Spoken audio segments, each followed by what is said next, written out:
श्री रुद्र महायज्ञ के पावन सानिध्य में सप्तदिवसीय श्री राम कथा का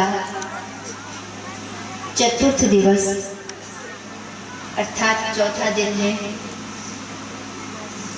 हम सभी निरंतर 3 दिनों से और आज चौथा दिन है श्री राम कथा की इस पावन गंगा में अवगाहन कर रहे हैं। प्रभु की महती कृपा से राम कथा की गंगा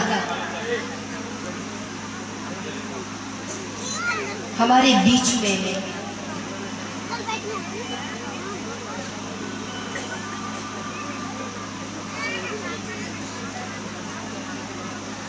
श्री राम कथा समस्त कलयुग में कलमश ज्यादा है, कलयुग में दोष ज्यादा है, कलयुग में दुर्गुण ज्यादा है और उन कलमशों के निवारण के लिए, उन दोषों के निवारण के लिए, उन क्लेशों और अमंगल के निवारण के लिए राम कथा औषधि की तरह है। श्रद्धा की भूमि पर बैठकर के सुने, श्रद्धा का संबल लेकर के सुने तो राम का चैत्र सुगम है। संतों के संत का भाव हो तो राम चैत्र सुगम है।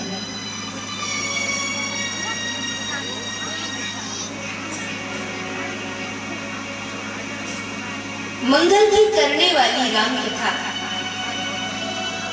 अमंगल को निर्मूल करती है।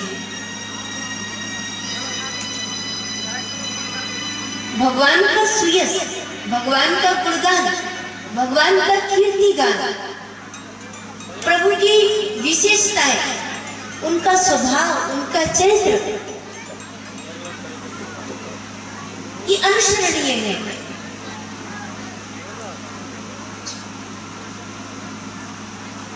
भगवान मनुष्य बन करके आए तो उन्होंने दुनिया को बताया कि हमारे जीवन में भी वो उच्चता आ सकती है। राम का जीवन चरित्र क्या था?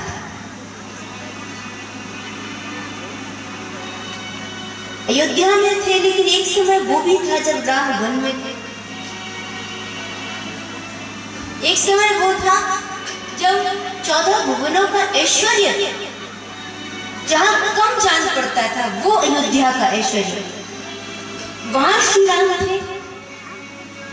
और एक वो समय था जब वो बड़े भवनों के बीच में नहीं थे, लेकिन भावना की उच्चता को उन्होंने भवनों से निकल करके बाहर दिखाया।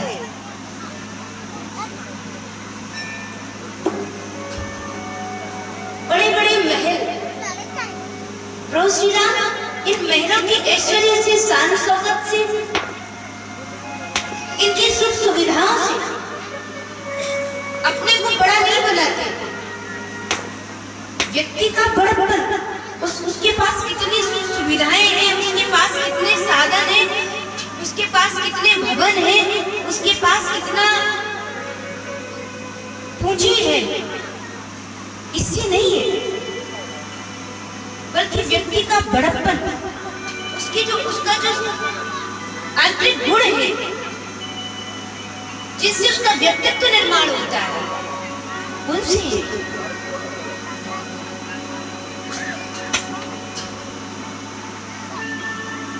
कहते ना कि ऊंचे भवन की मुड़ेर पर बैठ करके कौवा हंस नहीं हो जाता है।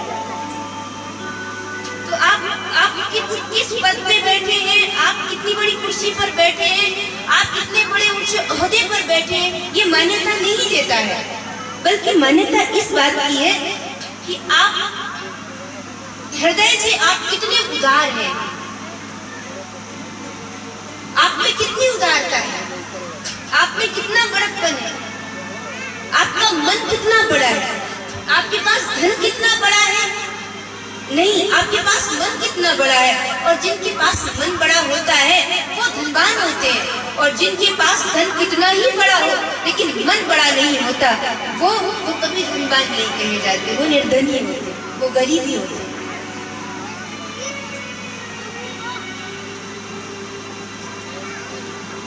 राम का जन्म दुनिया को एक मनुष्य के अंदर कितनी महानता विकसित हो सकती है, वो कहां से कहां तक पहुंच सकता है, वो क्या बन सकता है। राम मानव थे लेकिन मानव से ईश्वर बने। उन्होंने दिखाया कि एक मनुष्य की भी परमात्मा के रूप में पूजा हो सकती है। अगर एक दृष्टि से देखा जाए तो, अगर भगवान के अवतारों की चर्चा करी जाए तो राम ईश्वर है, लेकिन अगर एक साधारण रूप में देखा जाए तो एक मनुष्य भी पूज्यता के उन सोपानों को प्राप्त कर सकता है। किनके आधार पर? अपने गुणों के आधार पर, अपने भावों के आधार पर।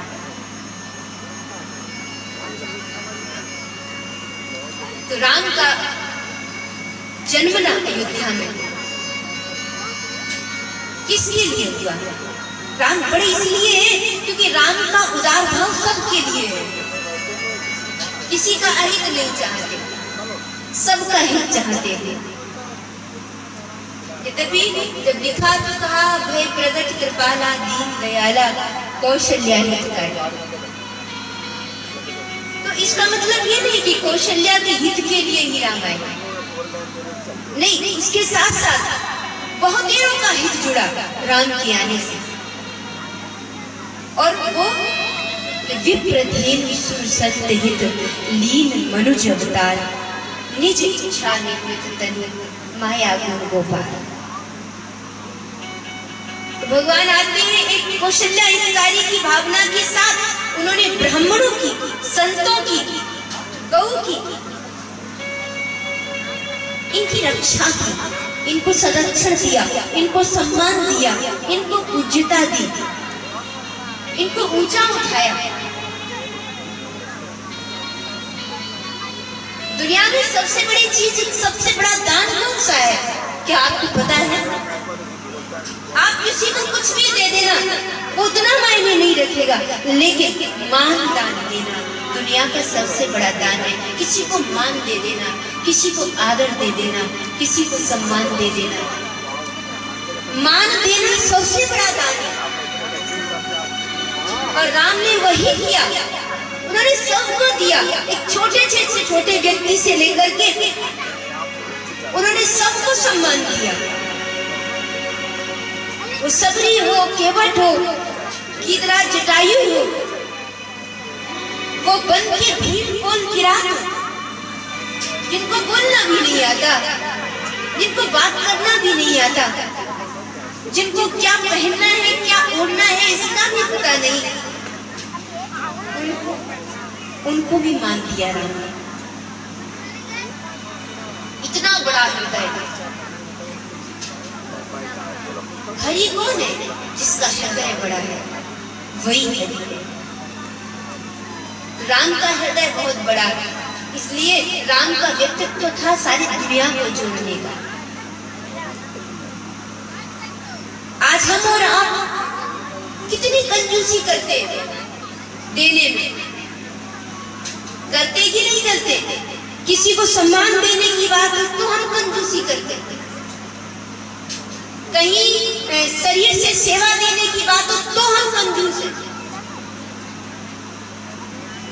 कहीं अगर समर्थ है लेकिन धन देने की बात हो तब भी हम कंजूस हैं। और इन सबको तो छोड़ो, आप कोई अच्छा काम खड़ा करो, वहाँ आपको मन देने वाले दो चार पैदा हो जाएं तो शुक्रगुजार होना परमात्मा का। क्यों? क्योंकि इस जगत में कोई आपको मन दे दे, यानी कोई आपको उत्साह दे दे, कोई आपके अच्छे काम पर थपकी लगा दे, तो ये भी बड़ी बात है। वरना तो लोग यहाँ तन दे या न दे, धन दे या न दे, पर लोग तो मन भी नहीं दे पाते, मन भी नहीं दे पाते। जिसका देने में कोई मोल नहीं लगता है। आप मान लीजिए आपके बीच में कोई अच्छा काम हो रहा है, आप उसमें शरीर से सेवा नहीं दे रहे, कोई बात नहीं। आप उसमें धन से सेवा नहीं दे रहे, कोई बात नहीं। कम से कम आप तन से और धन से सेवा नहीं दे रहे, तो वहां मन से तो कम से कम साथ में रहो, मन का साथ तो दो। लेकिन लोग मन का साथ भी नहीं देते। और मन का साथ कैसे नहीं देते कि वो आएंगे भी नहीं, साथ में सेवा भी नहीं देंगे, न सहयोग देंगे, लेकिन हाँ वो पीठ पीछे दो चार गलत बातें करके सामने वाले जो कुछ अच्छा कर रहे हैं बोले उनका उत्साह और खत्म कर देंगे। मन, कम से कम मन दो।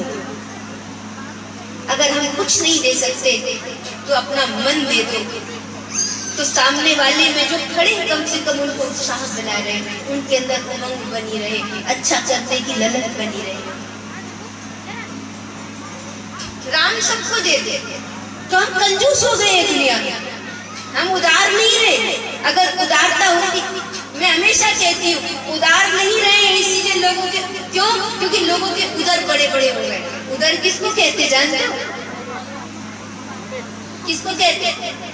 उधर कहते पेट को। और लोगों के पेट इतने बड़े हो गए कि वहां उदारता की कमी हो गई। इतने पेट बड़े हो गए कि सब कुछ पचा लेना चाहते हैं, सब कुछ अपने में ही भर लेना चाहते हैं। उदारता कहाँ दिखती है? तो जीवन में जहां धन नहीं है, समय नहीं है, लेकिन कम से कम इतनी उदारता रखो कि आप अच्छा भाव दे पाओ। बस इतनी सी बात है। तो आज समय बहुत परिवर्तित हुआ है। लोग न तो पड़ोसी को प्यार देना चाहते, न कभी मित्र को खाने पर बुला सकते हैं, न घर में बहू को पलकों पर बिठाया जाता है, और न घर में आई हुई बेटी को आदर और सम्मान दिया जाता है, न माता पिता की सेवा करी जाती है, न सास ससुर को सम्मान दिया जाता है। और उसके साथ साथ एक और बात कि लोग हाईवे की दौड़ में इस तरीके से दौड़ रहे हैं आंख बंद करके कि उन्हें अपने खेतों की ओर देखने का भी समय नहीं, अपने खलिहानों की ओर देखने का, अपने मंदिरों की ओर देखने का भी समय नहीं। इतनी दौड़ में लगे हुए हैं लोग। लेकिन ये जो दौड़ है ना, ये शांति के लिए नहीं है। ये जितना दौड़ोगे आप सुख के लिए, सुविधाओं के लिए, शानो शौकत के लिए, आराम के लिए आप जितना दौड़ने की कोशिश करोगे उतना ही आपकी शांति छिन्न भिन्न होगी। लेकिन जब आप दूसरों को देने के लिए दौड़ना शुरू कर दोगे, उस दिन आपका मन शांत होता चला जाएगा। जितना आपका भाव शुद्ध होगा उतना आपका मन शांत होगा। मन शांति का हम उपाय पूछते हैं कि हम सब कुछ कर लेते, लेकिन हमारा मन शांत नहीं होता। मन शांति का एक ही उपाय है, और वो है मन की शुद्धि। जिस दिन आपके अंदर शुद्ध भाव आ जाएगा, आपका मन ईमानदार हो जाएगा, आपका हृदय ईमानदार हो जाएगा, उस दिन आपको संतों के या साधुओं के या किसी बड़े बुजुर्ग के पास बैठकर ये पूछने की जरूरत नहीं होगी कि हमें कैसे शांति मिले। आपका शुद्ध भाव आपका शांत भाव बन जाएगा।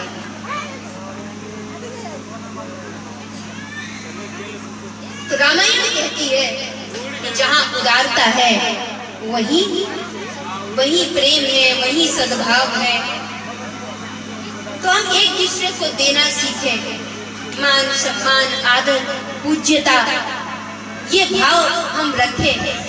तो हम जहाँ पढ़ते हैं कि कल राम थे नहीं, राम आज भी हो सकते हैं, राम राज्य आज भी हो सकता है, बशर्ते अपने दिलों में हमें क्या जगाने की जरूरत है? बोले उदारता। उदारता का मतलब सिर्फ ये नहीं कि हम धन लुटाएं, धन नहीं, आप अपनी मुस्कुराहटें लुटाएं, आप सम्मान लुटाएं, आप आदर लुटाएं, आप लोगों को प्रेम लुटाएं। इन्हें देने में आपका क्या जाता है? इन्हें देने में कुछ नहीं लगता, लेकिन फिर भी कंजूस है। किसी को सम्मान दे दिया तो क्या आपको कुछ लग रहा है क्या? नहीं, लेकिन हम वो भी नहीं दे पा रहे। किसी को कोई श्रद्धा के बोल दे पाए, लेकिन हम वो भी नहीं दे पा रहे। इतनी सी कमी आई है, और वही कमी का कारण है कि हम राम राज्य के कभी होने की बात करते हैं, लेकिन जो आज भी हो सकता है हम उसके लिए जरा सा प्रयास नहीं करते। सबके लिए मंगल का भाव, तो आपके हृदय की अयोध्या में राम आके जरूर विराजित होंगे।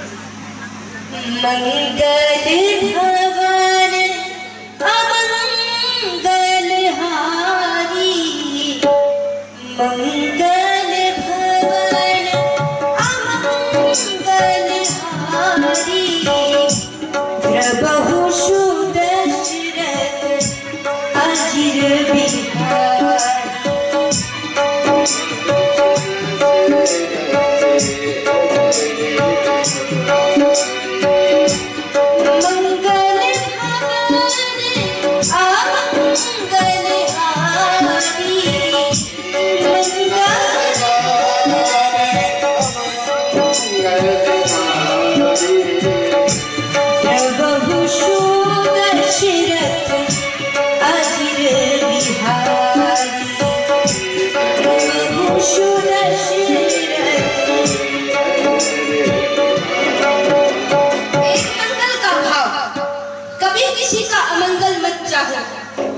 कोई भी हो, आपका शत्रु भी हो, लेकिन अगर आपने शत्रु की भी कभी जीवन में शुद्ध भाव से सेवा कर दी, तो याद रखना कि शत्रु की भी शुद्ध भाव से सेवा कर देने वाला उसके जीवन में मंगल ही आ जाता है।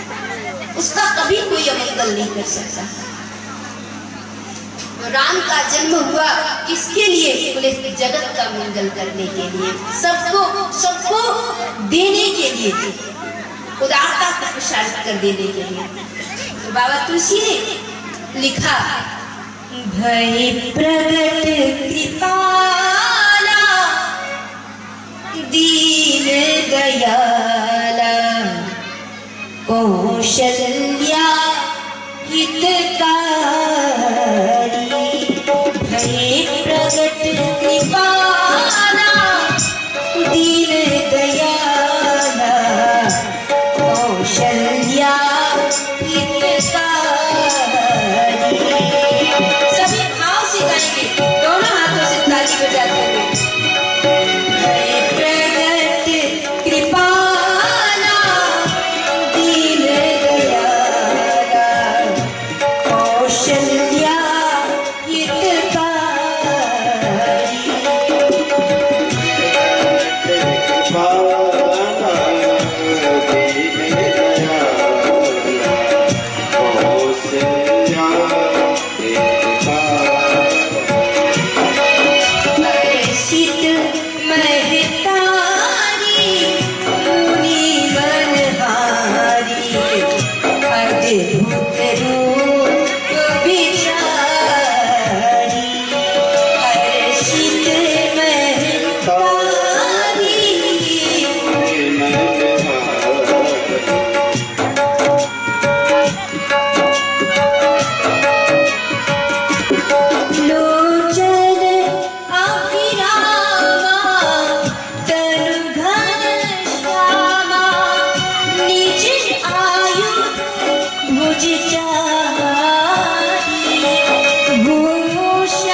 विधि करो अनंता, कह दुई कर जोरी अस्तुति तोरी, कही विधि करो अनंता, माया गुण ज्ञाना तीत अमाना, वेद पुराण भरंता, करुणा शुभ सागर सब गुण आगर, जहि गावहि श्रुति संता, शो मम हित लागी जन अनुरागी, भयो प्रगट श्रीकंता,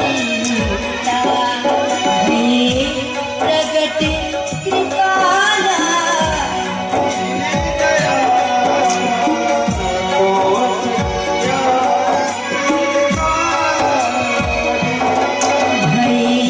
प्रगट कृपाला, दीन दयाला, कौशल्या हितकारी, प्रगट कृपाला,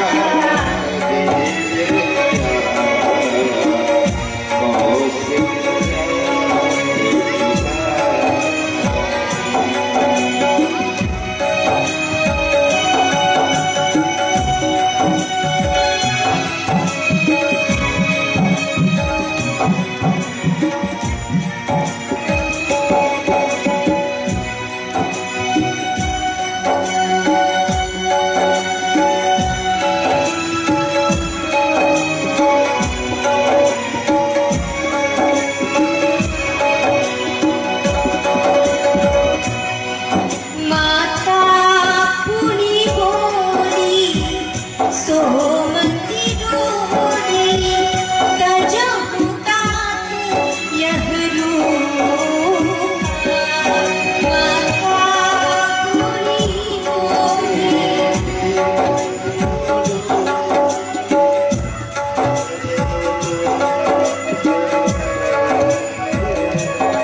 कीजे शिशु लीला, अति प्रिय शीला, यह सुख परम अनुपा, कीजे शिशु लीला,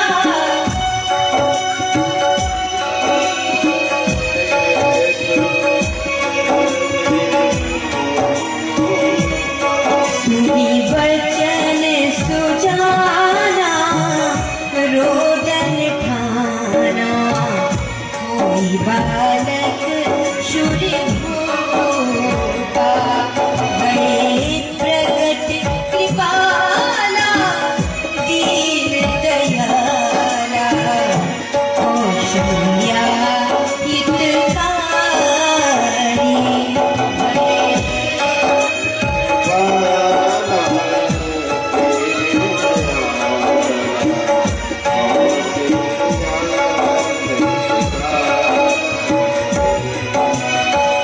कौशल्या हितकारी भावना ही नहीं बल्कि विप्रधेनु सुरसल हित लीन मनुज अवतार भगवान मनुष्य बनकर के आए। राम और अकेले नहीं आए, ये किसके साथ? 3 भाइयों के साथ जन्म हुआ। माँ कौशल्या ने राम को जन्म दिया, माँ कैकेयी से 1 पुत्र हुए, माँ सुमित्रा से 2 पुत्र हुए। इस तरह अयोध्या के आंगन को 4 नन्हे शिशु प्राप्त हुए। सारे अयोध्या में किलकारी गूंजी, लोग आनंदित हो गए। दास दासियां दौड़ते हुए गए, महाराज आपके 1 नहीं बल्कि 4 पुत्र पैदा हुए हैं। जैसे ही दशरथ जी ने सुना, दशरथ का मन मयूर नाच उठा, मालाएं तोड़ तोड़ करके दास दासियों को देने लगे, सबको बांटने लगे। और दशरथ जी के मन में जो आनंद था, आज वो आनंद कोई साधारण आनंद नहीं था, बल्कि वो ब्रह्मानंद था, वो परमानंद था, वो परमात्मा के आने की खुशी थी। दुनिया का हर सुख मिट जाने के लिए है। नित्यम सुखम लोकमिमं प्राप्य भजस्व माम। हर सुख अनित्य है, लेकिन एक ही सुख नित्य है और वो है पारमात्मिक सुख। दशरथ ने परमात्मा को पुत्र के रूप में पाया। दशरथ के यहाँ परमात्मा पुत्र बनकर के आया, कौशल्या की गोद में खेले हैं हरि। हम कहते हैं कि क्या परमात्मा कभी आ सकता है? पर प्रभु परमात्मा आपसे हर नाता जोड़ने के लिए तैयार है। क्या वो कभी किसी का पुत्र नहीं बना? क्या बना है? वो क्या कभी किसी का भाई नहीं बना? वो किसी का भाई भी है, किसी का पुत्र भी है, किसी का पिता भी है। तो प्रभु ने ये बता करके दुनिया को जताया कि मैं तो तुमसे नाता जोड़ने आया हूँ, लेकिन तुम हर नाते को जी करके भी एक मुझ परमात्मा से ही अपने नाते को भुला देते हो। इसलिए सुख नहीं है, इसलिए शांति नहीं है। तो 4 पुत्र हुए, दशरथ परमानंद में मग्न हुए, सारे नगर में आनंद छा गया। ध्वजा पताका तोरण द्वारों से नगर को सजा दिया गया। वशिष्ठ जी आए, संत का सत्कार किया। आपके द्वार पर जो आए, हमारी संस्कृति कहती है कि द्वार पर जो भी आए उसका हमेशा सत्कार करो। भारत की भूमि वो भूमि रही जहाँ प्राण उत्सर्ग करके भी द्वार पर आए हुए व्यक्ति का, द्वार पर आए हुए मेहमान का, द्वार पर आए हुए अतिथि का सत्कार किया जाता रहा है। प्राण का उत्सर्ग करके भी सत्कार करना कभी मत भूलो। आज हमारे घर कोई आता है, क्या हम उसका सत्कार करते हैं? क्या हम उसको मान देते हैं? हमारी माताएं जो होती थी पहले, तो घर में कोई आता था तो उनका पहला कहना होता था कि क्या कि भोजन कर लो, भोजन पालो। हमारे भारत की माताएं जिनको खिलाने का शौक था, जो कहती थी घर में कोई अतिथि आता था, कोई मेहमान आता था तो सबसे पहले वो रसोई घर में पहुंचती थी और वहां जाकर के विभिन्न पकवान बना करके घर में आए हुए अतिथि का सत्कार करती थी। लेकिन आज वो संस्कार कितने रह गए? अब तो घर में कोई अतिथि आता है तो मैया सर बांध के बैठ जाती है। हाँ? बैठती है कि नहीं बैठती है? हाँ? सर बांध कर बैठ जाती। कितनी मैया मानती है, कितनी मानती है कि घर में कोई अतिथि आए तो सत्कार करो, भोजन कराओ? कितनी मैया मानती है? आप उठा के बताओ। बाकी सोचती है घर में कोई आए ही नहीं। हाँ? महाराज कोई अगर पति का भी वो फोन आ गया ना ऑफिस से कि मेरे 1-2 मित्र घर आ रहे, तो पत्नी कह देगी, कह देना घर पे नहीं हो। और हाँ, ज्यादा मित्रों को खिलाने का शौक है ना तो होटल से मंगा ले इतना। लेकिन एक वो समय था जहाँ भजन करते हुए भोजन बनाती थी भारत की माता, और भजन करते हुए जो भोजन बनाती थी वो भोजन घर के खाने वालों को प्रसाद की अनुभूति देता था। लेकिन आज बनाती भी है तो कितना किच किच करके बनाती है, और जब किच किच करके बनाती है तो घर के लोग या बाहर का कोई आके खा भी जाता है तो उसके मन में भी प्रसाद का भाव नहीं आता, मन में कहीं किचिर किचिर लगी रहती है। हाँ? आप अगर आनंद के साथ बनाओगे ना तो आपका बनाया हुआ भोजन प्रसाद से कम नहीं होता है, और अगर आप कलह करके बनाओगे तो निश्चय ही आप रसगुल्ला बना के आप अतिथि को या आने वाले मेहमान को परोसोगे, पर वो रसगुल्ला भी कड़वा लगेगा अगर आपने कड़वाहट के साथ उसको बनाया है। इसलिए भोजन अगर बना रहे हैं, हमारी मैया भोजन बनाने का काम करती है, तो भोजन अगर बनाती हो तो अपने रसोई घर में जाकर के वहाँ भोजन ऐसा बनाना कि उस रसोई का मतलब होता है जहाँ से रस प्रवाहित हो। लेकिन जहाँ क्लेश करके बनाया जाए, जहाँ मन में बहुत सारा दुराग्रह लेकर के बनाया जाए, वहाँ न तो आपको बनाने में सुख होगा और न ही खाने वाले को सुख मिलेगा। न उसमें सुख है और न ही स्वाद है। आप प्रसाद बना करके खिलाओगे तो आपको जो खाने वाला होगा उसकी आत्मा से कहीं आशीर्वाद निकलेगा। धन्य है भारत की संस्कृति, जहाँ जहाँ आए हुए अतिथि का सत्कार करने का संस्कार दिया गया, लेकिन हम कहीं उन संस्कारों को भूलते जा रहे हैं। आज द्वार पर जो भी आ रहा है, कौशल्या, दशरथ, कैकेयी, सुमित्रा, सब उसका आगे बढ़कर सम्मान कर रहे हैं। दूसरों की खुशियों में, दूसरों के आनंद में भागीदारी करो, दूसरों के दुख में भी भागीदारी करो। लेकिन बहुधा हम देखते हैं कि लोग दूसरे की खुशियों में तो पहुंच भी जाएंगे, लेकिन दूसरों के दुखों में, इसलिए सुख में या दुख में हम दूसरों के सुख दुख में भागीदार बने। हम एक दूसरे के सुख और दुख से सारोकार रखें। इससे क्या होगा? इससे समाज में सद्भाव बढ़ेगा, प्रेम बढ़ेगा। तो माता कौशल्या, माँ सुमित्रा, माँ कैकेयी, महाराज दशरथ, गुरु वशिष्ठ आए, उनका सम्मान किया। आज गुरु वशिष्ठ के चरणों में गिर गए। आपकी कृपा से पाया है, आपकी कृपा से हमें एक नहीं बल्कि 4 पुत्र प्राप्त हुए हैं। याद रखना, जो संतों की सेवा करता है उनका जीवन कभी निष्फल नहीं होता। इसीलिए संतों की सेवा हमेशा करो।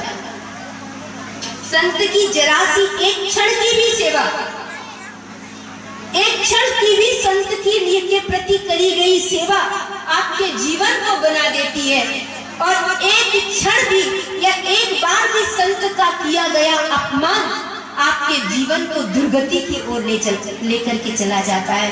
इसीलिए संत की सेवा जीवन में हमेशा होनी चाहिए। विशेषकर ग्रस्तों को अपने जीवन में संतों की सेवा करनी चाहिए। क्यों? क्योंकि धर्मानुकूल ग्रस्त का जो जीवन है ना, उस जीवन में जो सेवा है संतों की, ब्राह्मणों की, गौ की।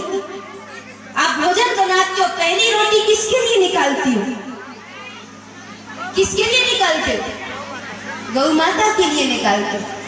पहली रोटी भोजन बनाते हुए गौ माता के लिए निकालते हैं, और आखिरी रोटी किसके लिए निकालते हो? कुत्ते के लिए। तो ये नहीं कि हमने गौ को मान दे दिया, गौ की पूजा कर ली, नहीं, एक साधारण से कुत्ते को भी हमने खिलाना सीखा। सब में परमात्मा को देखा। क्यों? क्योंकि सच तो यही है, वो तो सब में है। इसलिए कभी किसी को दुत्कारो मत, जहां तक हो सके सबका सत्कार करो। इस जगत में जिन्होंने सत्कार किया है उन्होंने सत्कार पाया है।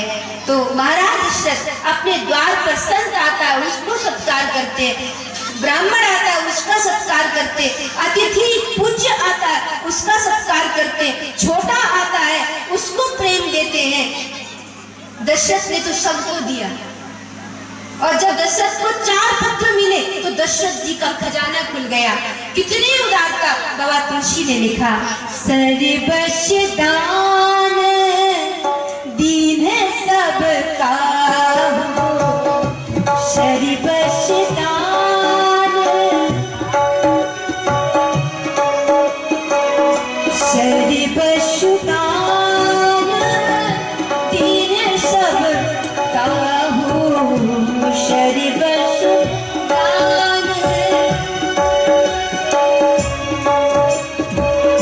जी बाबा राखा नहीं ताहू, जी बाबा।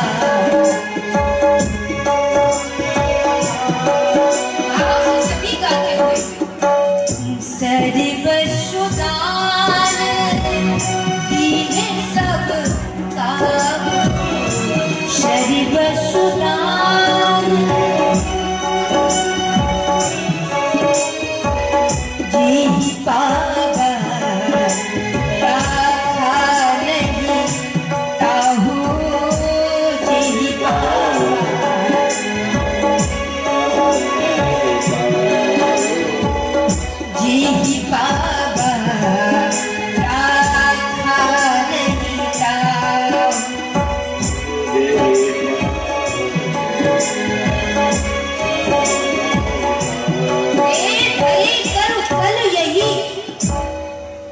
सको जो कछु दे। देह, इस शरीर को क्या कहते हैं? क्या कहते हैं? देह। इस शरीर से हम जो कुछ दे पाए, देह धरे कर फल यही, दे सको जो कछु दे। देह खे हर जाएगी तो कौन कहेगा दे। शरीर तो एक दिन मिट जाएगा, खत्म हो जाएगा, आने वाला जाने वाला है। फिर बचता क्या है? बोले दुनिया को जो आपने दिया है सिर्फ वही बचता है।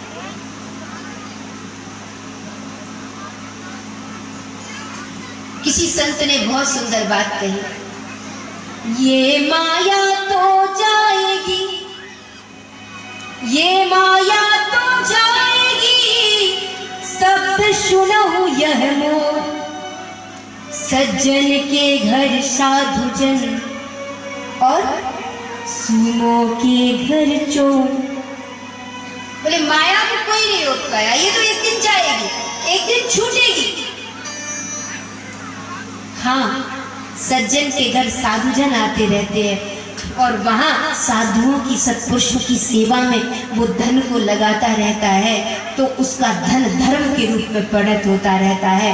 बाकी बोले सज्जन के घर साधुजन और सूनों के घर चोर, जिन्होंने देना नहीं सीखा लेकिन उनसे भी लिया जाता है। और उनसे कैसे लिया जाता है? वहाँ चोर सेंध लगा कर ले जाते हैं, लुटेरे आते हैं, लूट बचा करके चले जाते हैं। और सबसे बड़ा लुटेरा तो कौन है पता है? सबसे बड़ा लुटेरा कौन है? नहीं पता? सबसे बड़ा कितना भी इकट्ठा कर लेना, सबसे बड़ा लुटेरा है मौत। काल सबसे बड़ा लुटेरा है। और एक दिन सब कुछ लुट जाता है, सब कुछ छूट जाता है। इसलिए वो बड़े, कहा जाए, बड़े महान होते हैं जो जीते जी लुटाने का आनंद पा लेते हैं। बाकी जो समेटते रहते व्यक्ति बड़ा किससे? संग्रह से। जितना संग्रह करोगे आप, अगर आप संग्रह ही करते रहे, आपने जीवन में उदारता को नहीं दिखाया, तो याद रखना एक समय वो आता है जहां वही संग्रह विग्रह को जन्म देगा। आपके घर में लड़ाइयां होने लगेंगी, झगड़े होने लगेंगे, विरोध होने लगेगा, मुकदमे चलने लगेंगे। किस कारण से? क्यों? क्योंकि जीवन में हम सिर्फ संग्रह करते रहे, इसलिए विग्रह आ गया। पर जिनके जीवन में संग्रह नहीं है, बल्कि संग्रह के साथ साथ सदुपयोग भी है, बोले वो, उनके जीवन में कभी संपत्ति विग्रह का कारण नहीं बनती। वरना तो लड़ झगड़ करके मर जाते हैं लोग। संग्रह करते बोले सारा जीवन समेटते समेटते निकल गया, और अंत समय वो आता है कि बाप मरता है और बेटा डॉक्टर के पास तो नहीं जाता कि मेरे पिता बीमार है, मर रहा है, डॉक्टर के पास नहीं जाता, बल्कि वो जाता है सीधे वकील के पास और कहता हमारा बंटवारा ढंग से करवा दीजिए। ये किस कारण से? क्यों? क्योंकि उस घर में, उस परिवार में सिर्फ समेटना सिखाया गया।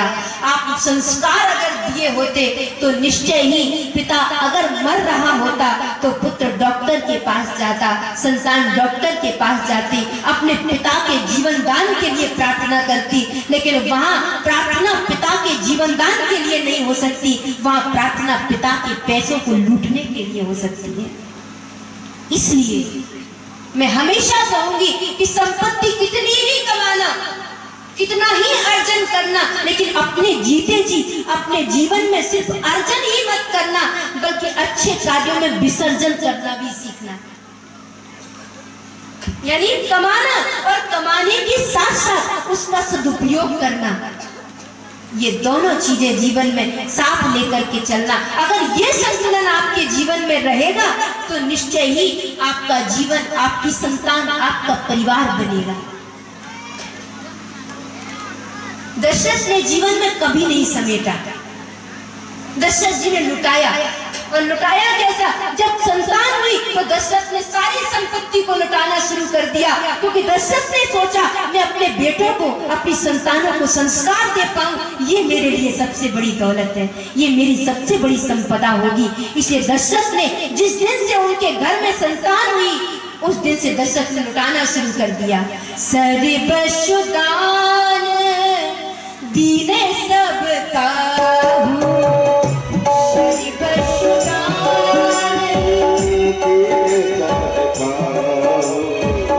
यही पावा राखा नहीं काहू, यही पावा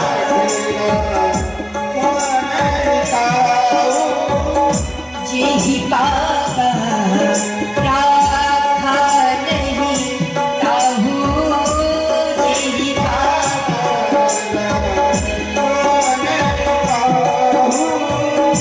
उन्होंने दिया, सबको दिया, और जिसको मिला उसने भी अपने पास नहीं रखा, उसने भी क्या किया? उसने भी लुटा दिया। यही है राम राज्य, यही है एक धर्म संगत राज्य, और यही है धर्म की परिभाषा कि आप जीवन में अगर कहीं से पा रहे हो तो उसको समेट कर मत रखिए। आपको जो मिला है वो सिर्फ आपका परिश्रम नहीं था, बल्कि उसमें हजारों लोगों का योगदान था। इसलिए आपको मिला तो आपका भी कर्तव्य बनता है कि उसको चारों तरफ फैलाना, उसको बिखेरना। यही पावा, पाने वाले ने अगर समेट करके रख लिया तो उसने सच्चे अर्थ में दान की महिमा को जाना ही नहीं, पाने वाला भी लुटा दे। यही दान है, सच्चा दान यही है कि आपको मिले और आप भी उसको देने का भाव रखें। लोग दूसरों से लेने की कोशिश करते, ले भी लेते, लेकिन लेने के बाद फिर देना भी सीखना चाहिए। दुनिया में इसी को कहते हैं, मैं बार बार कहूंगी, यही तो संतुलन है कि आप लेना भी हो, देना भी हो, अर्जन भी हो, विसर्जन भी हो। अगर ये चीजें साथ साथ चलती रहेंगी तो जिंदगी का संतुलन बना रहेगा। महाराज दशरथ परम आनंदित थे, परिमानंद पूरी मन राजा, परिमानंद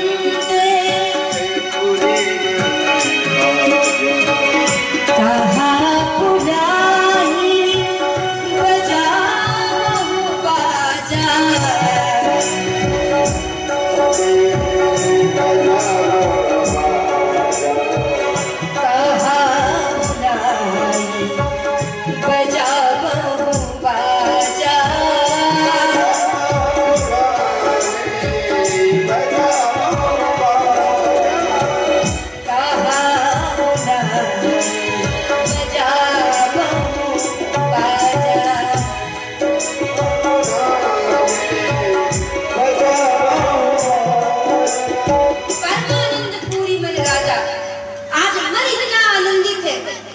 और एक आनंदित मन ही देना जानता है। महाराज दशरथ परम आनंदित है। माँ कौशल्या सुमित्रा की कई दासियां आते हैं, उन्हें सबके मुख से आशीर्वाद निकल रहा है। हमारा जीवन ऐसा होना चाहिए कि जहां तक हो सके हमें लोगों का आशीर्वाद मिलता रहे। आशीर्वाद कब मिलता है? बोले स्वार्थियों के लिए, जो स्वार्थी होते हैं ना, जो सिर्फ अपने सुख की आकांक्षा रखते हैं, उन स्वार्थियों के लिए वरदान भी श्राप बन जाता है, और जो दूसरों के सुख की कामना करते हैं उनके लिए अगर कहा जाए तो श्राप भी आशीर्वाद बन जाता है। स्वार्थियों को वरदान भी मिल जाए वो भी श्राप है, और परमार्थियों को उन्हें श्राप भी मिल जाए लेकिन वो भी आशीर्वाद है। और याद रखना, आशीर्वाद कहाँ से मिलता है? आशीर्वाद हृदय से मिलता है। आप किसी के लिए कुछ अच्छा करने की कोशिश करोगे तो वो आपको दे या न दे आशीर्वाद, पर उसके हृदय से जरूर आपके लिए आशीर्वाद ही झरेगा। जाने अनजाने आप आशीर्वाद के पात्र रहेंगे। इसीलिए इस जगत में आशीर्वाद पाना सीखिए, ये सबसे बड़ी संपदा है। महाराज दशरथ ने सबका आशीर्वाद पाया और गुरु वशिष्ठ जी ने जात कर्म संस्कार किया। चारों पुत्रों का सारे नगर में बड़ा आनंद है। चारों पुत्रों का नामकरण भी हुआ और नामकरण जब हुआ तो बहुत सुंदर नाम दिए बाबा तुलसी ने। वशिष्ठ जी आए, वशिष्ठ जी ने माताओं की गोद में खेल रहे उन नन्हे शिशुओं को नाम दिया। कौशल्या की गोद में जो बालक खेल रहा था उसको क्या नाम दिया? बोले मस्तक पर हाथ रख दिया और कहा इसका नाम राम होगा। जो आनंद सिंधु सुख राशि सी करते त्रैलोक सुवासी, जो आनंद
तेहि राखा लक्ष्मण नाम उदार।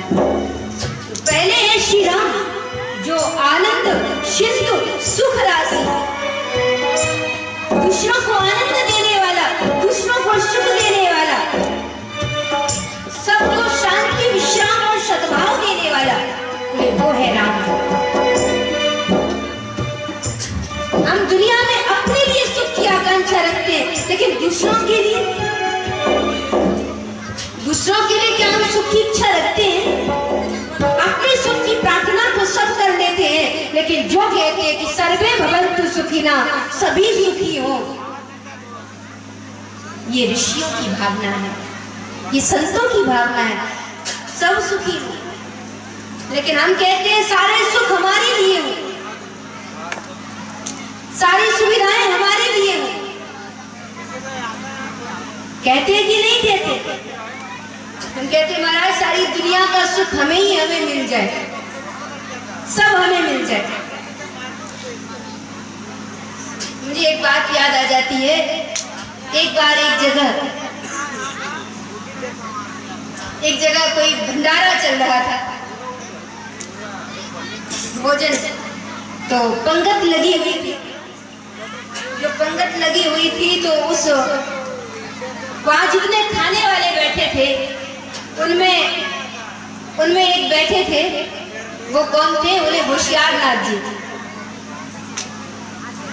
अब होशियारनाथ जी कह लो या चतुरनाथ जी कह लो।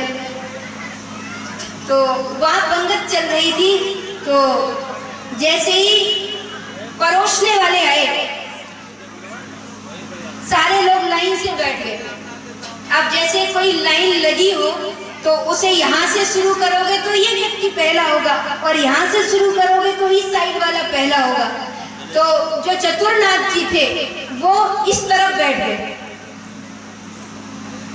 अब जैसे ही उन्होंने देखा कि दलिया में लड्डू भर करके आ रहे हैं, तो उन्होंने देखा लड्डू भर करके आ रहे हैं, तो वो जोर जोर से चिल्लाने लगे। चतुरनाथ जी जो इस तरफ से बैठे थे वो चिल्लाने लगे, बोले लड्डू इधर से, लड्डू इधर से।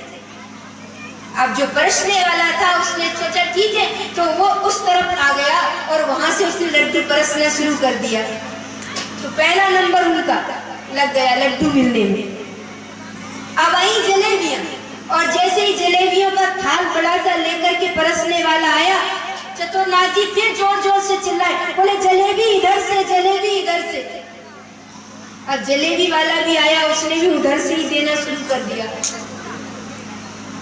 बालूशाही वाला आया, वो फिर चिल्लाए इधर से, इधर से। अब पहला नंबर उनका चल रहा था, बाकी के लोग बड़े परेशान, और इस साइड वाले तो बहुत ज्यादा परेशान कि हमारा लास्ट में ही नंबर आता। तो जोर से चिल्लाए कुछ लोग, और जोर से चिल्ला करके कहा कि लगाओ जूते। और जैसे ही चतुरनाथ जी ने सुना कि लगाओ जूते, वो जोर जोर से चिल्लाए, बोले जूते उधर से, जूते उधर से। यानी जलेबियां तो हमारी साइड से पहले, और अगर जूते लग रहा हो तो बोले जूते उधर से। सारी दुनिया, अगर हम कहें, लोग यही तो चाहते, बोले जलेबियां हमें खाने को मिले और जूते दूसरों को खाने को मिले। अच्छा सब हम बटोर लेना चाहते हैं, और बाकी हम कहते हैं कि जो भी दुख है, कष्ट है, वो दूसरों को मिलता रहे। पर ऐसा नहीं, सुख हो या दुख हो, हमारे जीवन में हमारा भाव ये होना चाहिए कि भले ही हमें दूसरों का दुख से हम दुखी होने, लेकिन हमेशा प्रार्थना में दूसरों के सुख की प्रार्थना होनी चाहिए। अपने सुख से पहले जो दूसरों के सुख की इच्छा रखते हैं वो निश्चय ही आत्म सुखी होते हैं, लेकिन जो दूसरों के सुख की इच्छा न रख करके पहले अपने सुख की परवाह करते हैं, वो दुनिया में कितने ही सुखों को बटोरने की कोशिश करें, पर उनका हृदय दुखी ही रहता है। जो आनंद सिंधु सुख राशि, जो दूसरों को सुख आनंद बांटने वाला है, वही राम है। दूसरे बोले जो सारी दुनिया का भरण कर रहा है, करेगा, उसका नाम भरत होगा। इस दुनिया में खिलाने वाले कितने हैं? बोले ज्यादा तो खाने वाले बैठे। खिलाने वाले कितने? जहां देखो वहां खाने वाले बैठे। जिन्हें सिर्फ अपने खाने की चिंता होती है ना, समझ लो वो रावण की लंका के रहने वाले लोग। क्यों? क्योंकि रावण की लंका में जितने थे सब खाने वाले थे। सुरसा खाने वाली थी, सिंगिका खाने वाली थी, तो जितने थे सब खाने की बात करते थे। तो जो दूसरों को खिलाने की बात करे, सच्चे अर्थों में वही जीवन में अपने को तृप्त पाता है। चारों भाइयों का नामकरण बहुत सुंदर तरीके से किया गया। माताएं चारों पुत्रों को सजा संवार देती हैं, तैयार कर देती हैं। आंगन में माताएं अपने शिशुओं को लेकर बैठती है। धीरे धीरे चारों बालक राम लक्ष्मण भरत शत्रुघ्न थोड़े से बड़े हुए, घुटनों के बल चलने लगे।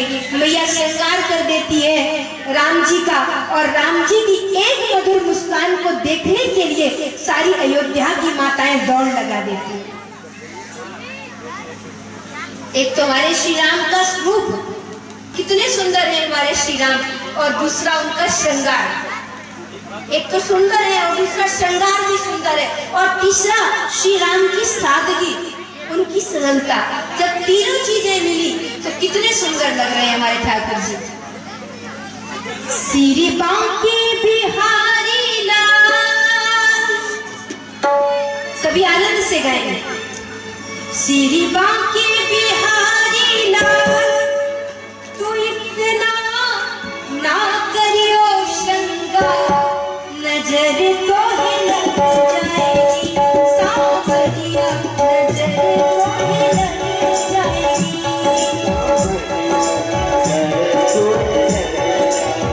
ओ श्री बांके बिहारी लाल, तू इतना ना करियो श्रृंगार, नजर तो ही लग जाएगी सांवरिया, नजर तो ही लग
Yeah.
भाई श्रृंगार करके मैया आंगन में छोड़ती है।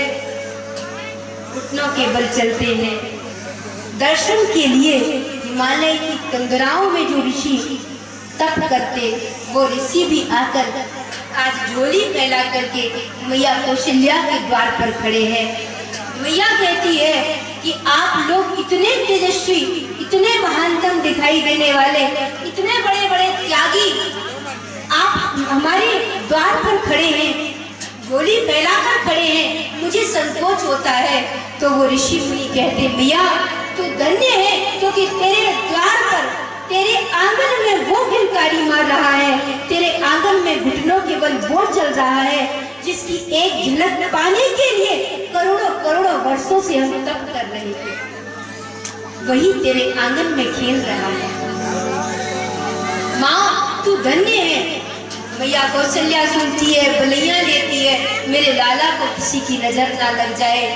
इतने बड़े बड़े ऋषि मुनि आते हैं, वो भी मेरे लाला का, मेरे राम का दर्शन करने के लिए आते हैं। ऐसा क्या है मेरे राम में? लेकिन मैया सोचती है, मेरो लाला, मेरो राम सबके आशीर्वादन से भयो है, इसी कारण से सभी राम के प्रति प्रेम से भरे हुए हैं।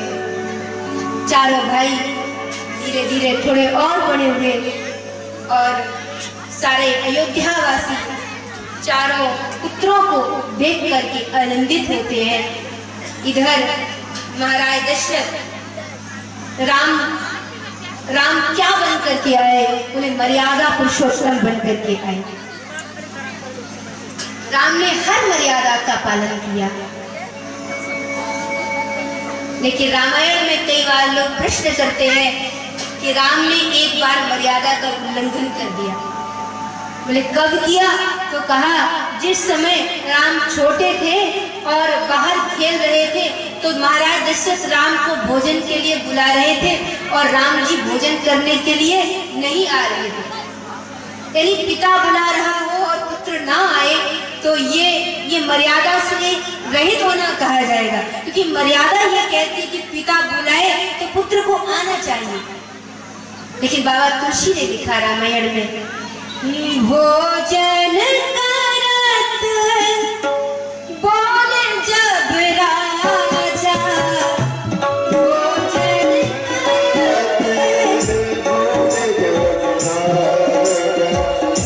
नहीं आवत बाले समाजा, नहीं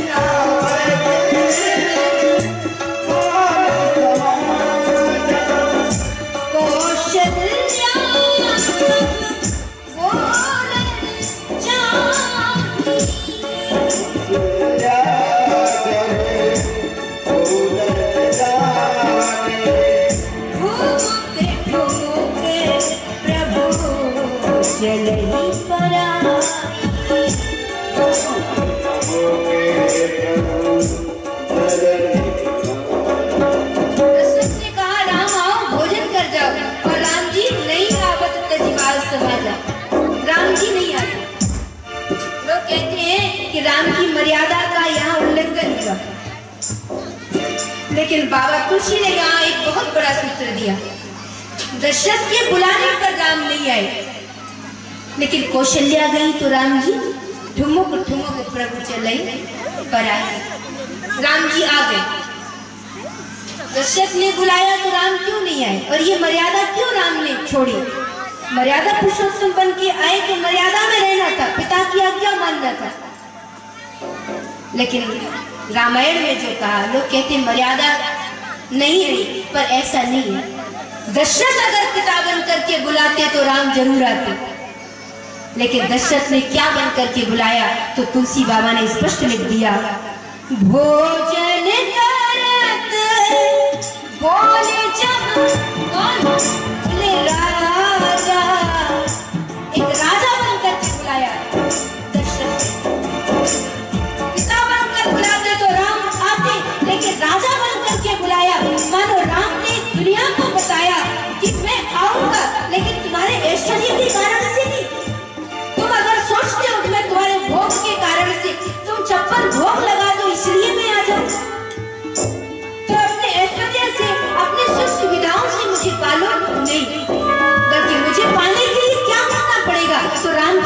मुझे पाने के लिए तुम्हारे जीवन में भक्ति का आना होगा। जब तक तुम भक्ति को मेरे तक नहीं पहुंचाओगे तब तक मैं आने वाला नहीं हूँ। इसे दशरथ ने राजा बनकर बुलाया, मानो राजसी वैभव से राम को बुलाया।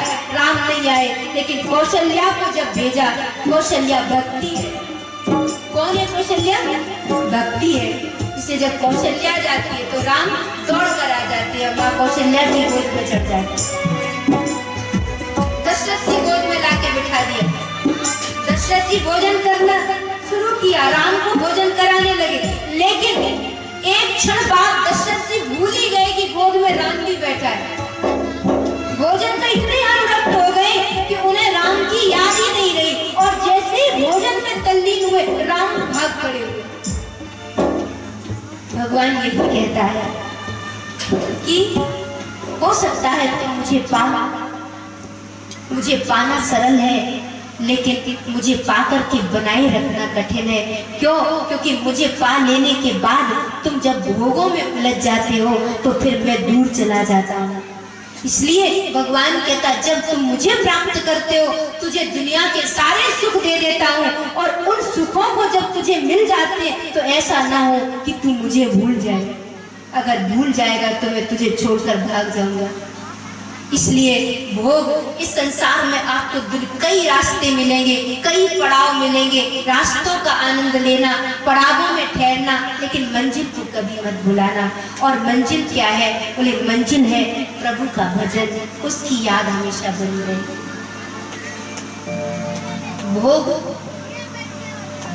भोग के बाद भी वैराग्य हो सकता है। कई बार लोग कहते हैं कि खाने के बाद तो भूख मिट जानी चाहिए, लेकिन खाने के बाद भी लोगों की भूख मिटती क्यों नहीं?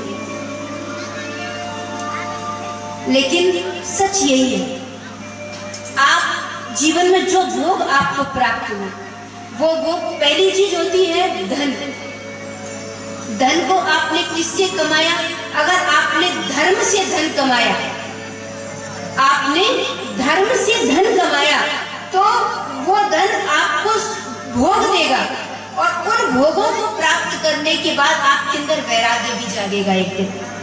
पर अगर आपका धन धर्म से नहीं बल्कि अधर्म से आ रहा है, उस अधर्म के धन से आप जिन भोगों को खड़ा करेंगे, वो भोग आपके जीवन को कभी विरक्ति नहीं दे सकते। वो भोग आपके जीवन में हमेशा आसक्ति को बढ़ाते रहे। इसीलिए पहली चीज है धर्म, धर्म से धन, धन से भोग, और फिर भोग से वैराग्य। लेकिन एक दूसरा वो बोले धन, अधर्म, अधर्म से धन, और उस अधर्म से जो आपने धन कमाया उससे भी भोग मिलेगा, लेकिन वहां आपके जीवन में कभी तृप्ति नहीं होगी। आप सदैव भूखे ही रहोगे, कभी विरक्ति नहीं हो सकती। इसलिए कमाओ कितना ही, पर धर्म से अर्जन करो, क्योंकि अगर आप धर्म से धन का अर्जन करेंगे तो उस धन से जो आपको सुख भी मिलेंगे, तो उन सुखों से एक दिन वैराग्य जरूर जन्म ले लेगा। पर अगर आप अधर्म से, अन्याय से कमाते रहे और भोगों को अपने जीवन में लाते रहे, तो वो भोग आपकी आसक्ति को कभी कभी कम नहीं होने देंगे, और इस दुनिया में बार बार जन्मना पड़ेगा, बार बार मरना पड़ेगा, बार बार आवागमन का चक्कर बना रहेगा, क्योंकि आसक्ति बार बार अंधा बना करके तुम्हें इस संसार की कूप में, इस संसार के कुएं में ढकेलती रहेगी। इसे भक्ति जरूरी है। अब तो लोग भक्ति भी करते तो भक्ति में भी स्वार्थ छिपा है। अखंड रामायण का पाठ भी कराएंगे तो कहीं महाराज हमारे नाती की नौकरी लग जाए तो अखंड रामायण कराएंगे, मतलब हमारे घर में पोता हो जाए तो हम भागवत जी कराएंगे। हम धर्म भी करना चाहते तो स्वार्थ की पूर्ति के लिए। ये भक्ति नहीं है, ये धर्म नहीं है।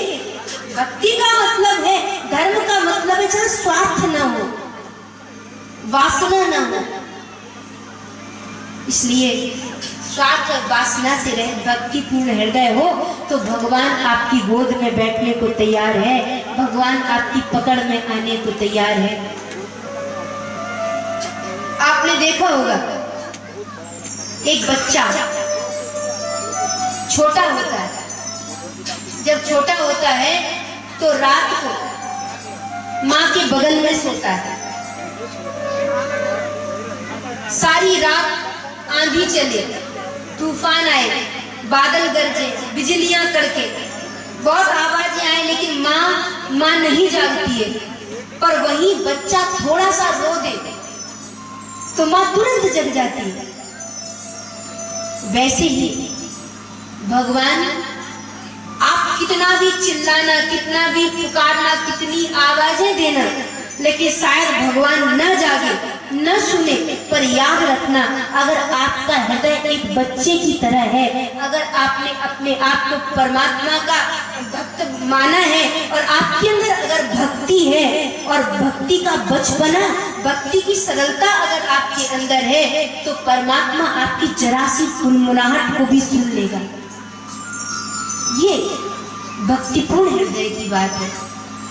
इसीलिए कई बार तो बोले हम चिल्ला करके भगवान का पुकारते हैं, फिर भी परमात्मा नहीं सुनता। लेकिन कई बार एक छोटी सी पुकार ही परमात्मा की हृदय तक पहुंच जाती है। किस लिए? क्योंकि वो भक्त के भक्तिपूर्ण हृदय से निकली हुई पुकार होती है। वासना लेकर के, इच्छाएं लेकर के, आकांक्षाएं लेकर के, बहुत सारी इच्छाओं की पूर्ति के लिए तो सब भगवान को बुलाते हैं, लेकिन जो सिर्फ और सिर्फ प्रेम के लिए पुकारता है, परमात्मा उनकी जरा सी आवाज पर दौड़ा हुआ चला आता है, जरा भी देर नहीं लगाता। तो कौशल्या भक्ति है और भक्ति ही भगवान को पकड़ में ले सकती है। इस तरह चारों भाई बाल लीला करते हैं। थोड़े राम और बड़े हुए, विद्यार्जन करने के लिए राम कहाँ जाते हैं? विद्यार्जन करने के लिए चारों भाई गुरुकुल जाते हैं। गुरु ग्रह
इन गुणों को अपने अंदर लाए। कहते हैं 2-4 डिग्रियां हासिल करके व्यक्ति मद आ जाता है, अहंकार आ जाता है, लेकिन राम ने विद्या के मायने विनम्रता से समझे। क्यों? क्योंकि विद्या होती है अगर व्यक्ति के अंदर विनम्रता नहीं जगी, अगर व्यक्ति के अंदर नम्रता नहीं आई तो विद्या निरर्थक है। अगर आप झुकना नहीं सीखे, अगर आप नम्र नहीं हुए, अगर आप सरल नहीं हुए, अगर आप सहज नहीं हुए, अगर आपका मन निश्चल नहीं हुआ, तो निश्चय ही आपके अंदर विद्या अभी आई नहीं है। क्योंकि विद्यावान उनको कहा जाता है जिनके अंदर नम्रता होती है। योग्यता क्या है? बड़ी बड़ी डिग्रियां हासिल कर लेना योग्यता नहीं है। योग्यता है कि आपके अंदर कितनी नरमी है, आपके अंदर कितनी विनम्रता है। जो जितना झुकता है उतना ऊंचा उठता है। जिसे विद्या, ऐसी विद्या राम ने अर्जित की, वो विद्या नहीं जो चालाक